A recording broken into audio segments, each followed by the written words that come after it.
सभी को नमस्कार। आज हम बात करने वाले हैं बुध ग्रह के बारे में कि बुध हमारी जन्म कुंडली में कैसा है। बुध प्राकृतिक रूप से बुध का स्वभाव क्या है और बुध हमारे जन्म कुंडली में किस तरह से हमें फलित करेगा, कैसे हमारे जीवन को प्रभावित करेगा, किस तरह से प्रेडिक्शन करेगा। तो बुध के बारे में अगर हम बात कहें तो ये सभी ग्रह से किस तरह से अलग है। तो बुध के लिए है ना, ऋषि मुनि बहुत अच्छे से बात करते हैं कि बुध का अर्थ होता है संगति, है ना। बुध को बोलते हैं बच्चा। और बच्चे बच्चे अच्छे परिणाम में आते हैं या बच्चे अच्छा व्यवहार करते हैं, बुरा व्यवहार करते हैं, इसके लिए सबसे अधिक जरूरी है कि वो किन लोगों की संगति में है। वास्तव में बच्चा जिस तरह के बच्चों के साथ रहता है, जिस तरह के लोगों के साथ रहता है, उसकी संगति ऐसी ही बन जाती है, उसके चरित्र में, उसके व्यवहार में वही चीज़ें दिखने लगता है। तो बुध का सीधा सा अर्थ हमारे ज्योतिष में ये है कि बुध की संगति किन ग्रहों से है। इसी तरह से हमारे जीवन में भी हमारी संगति किन लोगों से, अच्छे लोगों से है, बुरे लोगों से। हम अच्छे लोगों से मिलते हैं, हम है ना, गलत लोगों से मिलते हैं, है ना, नेगेटिव लोगों से मिलते हैं, किन लोगों से मिलते हैं। ये हमारा मिलनसार हमारे जन्म कुंडली में बुध को प्रभावित करता है। फॉर एग्जाम्पल, हम अच्छे होटल्स में जाएं, अच्छे रेस्टोरेंट में जाएं, या बड़े बड़े लोगों से मीटिंग करें, बड़े बड़े लोगों से बात करें, उनके व्यवहार को देखें, उनके व्यवहार को अनुसरण करें, तो हमारे जीवन में इससे क्या फ़र्क पड़ेगा। हमारे जीवन में इससे हमारी संगति को लेकर फ़र्क पड़ेगा कि हम भी उसी तरह का बनना चाहेंगे।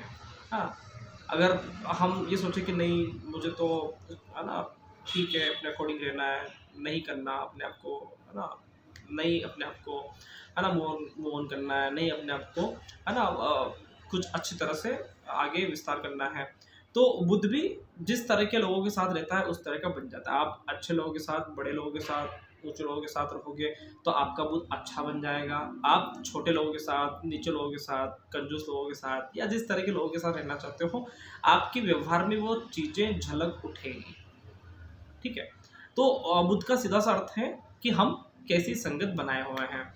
ठीक है। तो ज्योतिष जीवन जीने का तरीका है, जीवन जीने की कला है, और बहुत फर्क पड़ता है कि हम किन लोगों की संगति में रहते हैं, किन लोगों के साथ उठते बैठते हैं। इसलिए हमें हमेशा हमारे ऋषि मुनि कहे हैं कि है ना, आप कोई एक गुरु बना लो, ठीक है, ताकि उसकी संगति में रहेगा।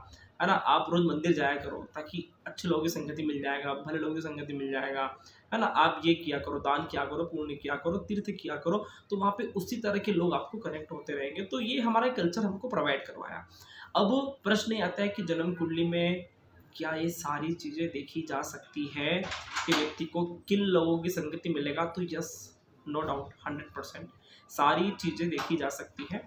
बुध जिन ग्रहों के साथ होता है, तो बुध का सबसे पहला स्वभाव यही है कि वो उन ग्रहों के अनुसरण कार्य करने लग जाता है। जैसे वो ग्रह कार्य कर रहे होते हैं वैसे वो ग्रह कार्य करने लग जाते हैं। आप इसको ऐसा बोल सकते हो कि नकलची होते हैं। ये किसी की बात को, है ना, रिपीटेशन, दोहरा देना, नकल कर देना, बच्चा नकल कर देना सेम टू सेम। मान लो बुध शनि के साथ बैठ गया, तटस्थ हो जाएगा, है ना, गंभीर हो जाएगा। मंगल के साथ बैठ गया, गुस्सेबाज हो जाएगा। सूर्य के साथ बैठ गया, स्वाभिमानी हो जाएगा। शुक्र के साथ बैठ गया, कलात्मक हो जाएगा, रचनात्मक हो जाएगा। गुरु के साथ बैठ गया तो ज्ञानी हो जाएगा, है ना। अकेला बैठ गया तो अकेला बुध बिंदास रहेगा, मतलब अब उसके पास कोई ऐसा संगत तो आया नहीं, है ना। तो जिस तरह की उसकी राशि की क्वालिटी होगी उस तरह के उसके गुणधर्म उसके एक्टिवेट हो जाएंगे। तो बुध के ऊपर संगति का बहुत जबरदस्त असर पड़ता है। बुध केतु का मान लो युति हो गया तो व्यक्ति आध्यात्म में, है ना, संतों के संग, है ना, अनुयायी बन जाएगा। बुध राहु के संग हो गया तो व्यक्ति, है ना, लालच, थोड़ा सा उसके ख्वाब बड़े हो जाएंगे, है ना, थोड़ा सा धन के पीछे पीछे, माया के पीछे पीछे भागने वाला, है ना, गणित के पीछे पीछे भागने वाला, बिजनेस माइंडेड, है ना, और है ना, वो सिर्फ पैसे के पीछे भागने वाला बन जाता है।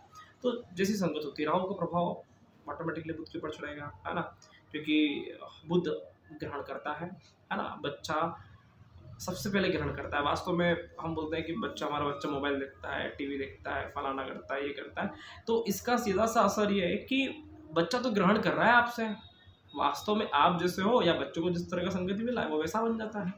तो जन्म कुंडली में बुध किसी ग्रह के साथ हो तो आप सबसे पहले जब प्रेडिक्शन करो तो हमेशा ध्यान रखें कि आप बुध को वही ग्रह मानते हुए चले, और ना बुध अगर राहु के साथ है तो उसको राहु की तरह मानते हुए चले, शुक्र के साथ है तो उसको शुक्र की जैसा मानते हुए चले, मंगल के साथ है तो मंगल की तरह मानते हुए चले, है ना। तो आपको प्रिडिक्शन का लेवल बहुत अच्छे समझ में आ जाएगा कि व्यक्ति का स्वभाव, व्यक्ति का व्यवहार, व्यक्ति का विचार किस तरह का हो सकता है ना। तो किसी भी एक सिंगल ग्रह से अगर हमारी है ना, हमारे ग्रह के कारक तत्वों पे, उसके कैरेक्टरिस्टिक पे बहुत अच्छा पकड़ होता है, तो हम एक सिंगल ग्रह से प्रिडिक्शन कर सकते हैं, एक सिंगल ग्रह से।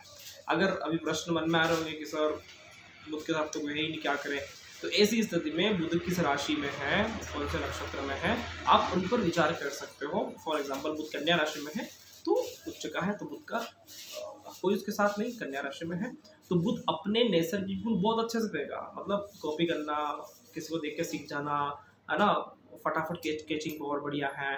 बुध सिंह राशि में है, कोई भी ग्रह आसपास नहीं है, कोई भी ग्रह सिंह राशि में नहीं है, तो है ना व्यक्ति को सूर्य की तरह क्वालिटी देता है ना, स्वाभिमानी, है ना, कम बोलने वाला, है ना, अपने विचार जबरदस्त तरीके से रखने वाला, ठीक है, हमेशा ऊंचे पद पे जाने वाला।